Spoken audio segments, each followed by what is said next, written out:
What's up, everybody? My name is Dana Harris with Young Gurus Math Tutoring, and I'm back again to drop some more math jewels. Now, you may be wondering why I don't seem as energetic, but I've got this mic on, and if I get too loud, it's going to sound so distorted. So, the energy is in my heart. Let's go.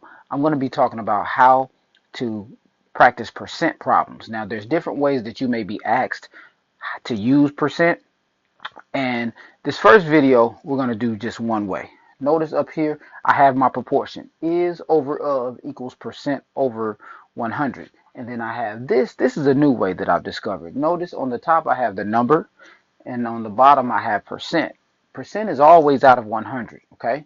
So in this case, let's say I have example 1. All right. And I want to know what percent of 75 is 15. Okay, what percent of 75 is 15? So notice the total in this case of 75. So I'm going to put that in the bottom of my proportion. Okay, so 75 is 15. So 15 is some percent of 75, and I want to set that equal to P over 100 because we're trying to find the percent. So I'm going to use P. Now, when we work these out, we actually can use cross products to solve these. So I'm going to take 15 times 100. When I talk about cross products, I'm going to multiply diagonally. So it looks like this. I'm going to multiply that, and I'm going to multiply that, and it's going to give me an equation. So 15 times 100 is equal to 75p. All right, well, 15 times 100 is 1500, and that equals 75p. 75 times p, remember, in order to get p by itself, I need to divide by 75. So I'm going to divide by 75 there. I'm going to divide by 75 there. And when I do my division, I should get 20 equals p. All right, so that tells me that 15 is 20% of 75.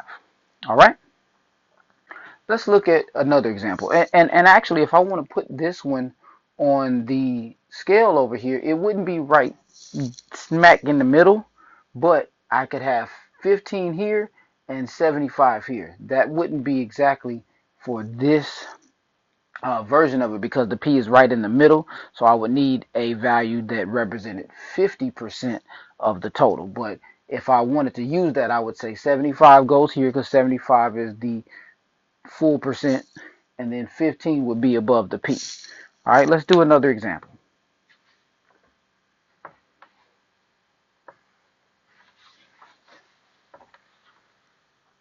I want to know what percent of 48 is 20. Okay,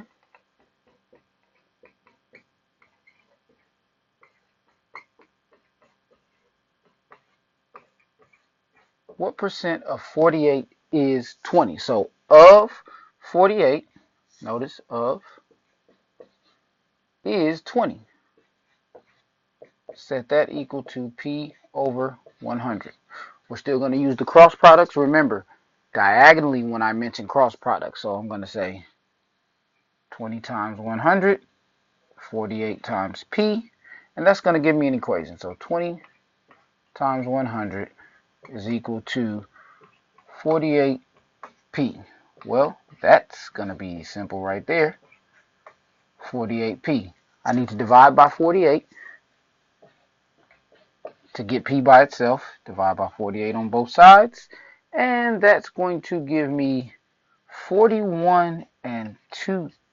Actually, it gives you 41.66666, and the calculator is probably going to round it off to 7 at the end, which is 41 and 2/3. Okay, so 20 is 41 and 2/3% of 48. Okay, and that makes sense because half of 48 is 24, so 20 is a little bit below that. So 41 and 2/3%. Now I don't have to put the percent sign right there because I know based upon my proportion it represents P. All right, Let's do, and that actually should have said example 2, but oh well, we still got it out there. Example number 3. All right, let's say I have what percent of 32 is 40.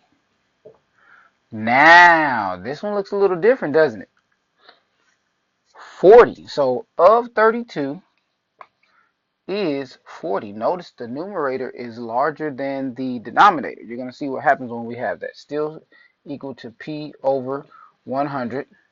Still going to use cross products. All right, so I have 40 times 100 is equal to 32P. That gives me 4,000 is equal to 32P.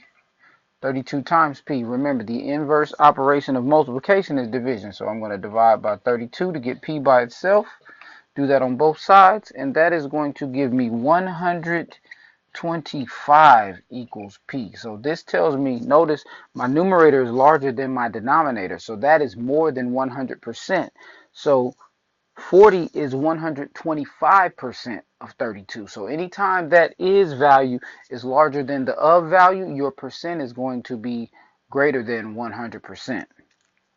This is just one type of problem where you're finding the percent. And also, just to kind of match this up, let's say if I had what percent of 50 is 25. Okay, 50 represents the total, so 50 is 100% in this case. 25 is halfway through. 25 is 50% of 100, so this would be 50. So P equals 50%. So in this case, P is 50%, but 25 is 50% of 50. That's a tongue twister. Young Guru's Math Tutoring. I've got the solution to your math problems.